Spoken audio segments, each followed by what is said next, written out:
You know me as Sydney Sweeney, the girl with the sharp eyes, the innocent smile, and maybe that complicated role in Euphoria. But what if I told you that before I ever stepped foot on a red carpet, I wrote a 5-year business plan just to convince my parents to let me try acting? What if I told you I almost became an engineer? Or that I learned how to fix cars because I love working on vintage vehicles? Yes, there's more to me than just glitz and glam. I was rejected, doubted, and almost gave up before things changed forever. So, if you want to know the story behind the spotlight, the secrets, the pain, the hustle, stay with me, because I'm about to tell you everything. But before we begin, don't forget to hit that subscribe button and join this incredible journey of discovering lives behind the fame. Trust me, you won't want to miss what's coming next. Lately, my name's been trending, and not always for the reasons I'd expect. Some people are questioning the roles I choose.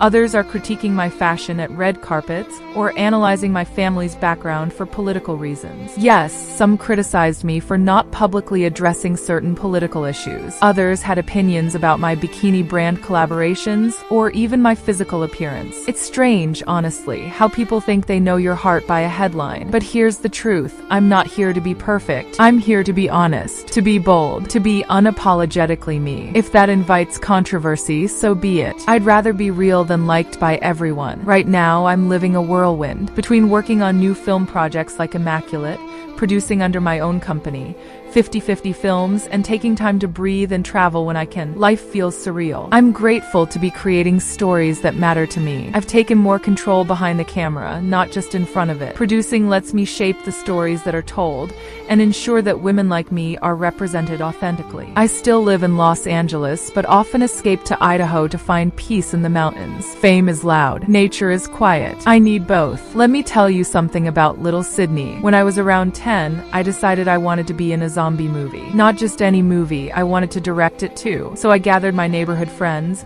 made fake blood with ketchup and corn syrup, and turned my backyard into a horror set. I remember yelling, "Action!" with so much authority while holding a toy megaphone. My poor little brother had to play the zombie who gets run over by a bicycle. I even made a trailer and presented it to my parents like it was a Hollywood premiere. They didn't say no, but they didn't say yes either. So I wrote a 5-year plan to convince them that acting wasn't just a phase. That's how serious I was. But nothing came easy. We weren't rich. My mom and dad worked hard, really hard. When I said I wanted to act, we had to make real sacrifices. My mom drove me to hundreds of auditions while working 2 jobs. We even lived in a 1-bedroom hotel room for months, just so I could stay close to Los Angeles and chase this dream. Rejection became my daily meal. I'd go to 10 auditions a week and hear nothing back. Some casting directors told me I didn't look the part. Others told me I was too intense or too smart. At one point, I thought maybe I wasn't meant for this. But every time I looked in the mirror, I remembered that little girl with ketchup zombie dreams. I wasn't ready to let her down, so I pushed on. My big break didn't come overnight. My first roles were small, guest spots in Criminal Minds,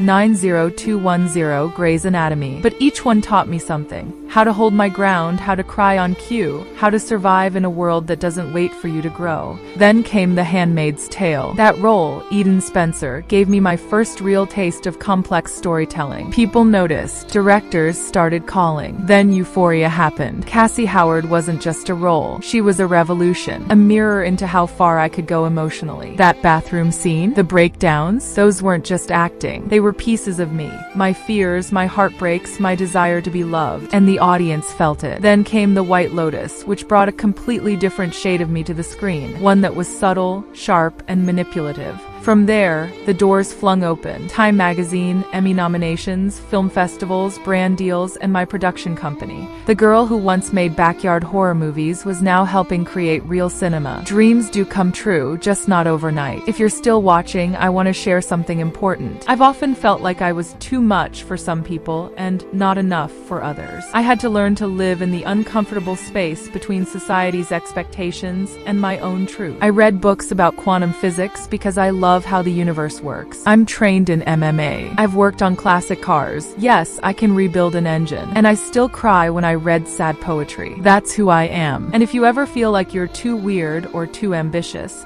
Remember this, the world needs exactly who you are. Don't shrink, don't dim. So here I am, Sydney Sweeney. Not just a girl on a screen, but a girl who dared to believe her story mattered. And I'm not done yet. There are so many chapters left to write, so many stories to tell. I hope you'll be there when I tell the next one. If my journey inspired you even a little, hit that subscribe button and stay with us. The next video might just be the one you didn't know you needed, because behind every star is a story waiting to shine.